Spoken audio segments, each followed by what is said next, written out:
Па тоа кажува три работи. Прво кажува дека балансерот, нели, заедно со Бадинтеровото мнозинство, кои што се така наречени инструменти за правична застапеност, се всушност инструменти за злоупотреба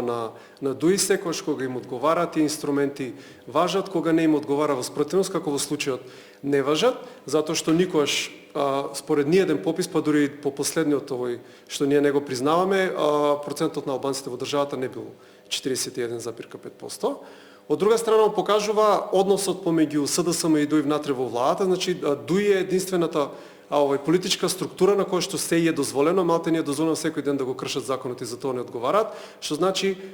СДСМ фактички се во подредена состојба во однос на ДУИ, тоест СДСМ партиципира во владата на ДУИ, затоа на ДУИ им се дозволено. И трето кажува дека со фалењето само за етнички вработување и за етнички проекти во така наречени нивни делови од Македонија и така натаму, ја покажува ситуацијата дека ДУИ како партија не може да излезе од таа нивна тесно етничко-шовинистичка призма и фактички од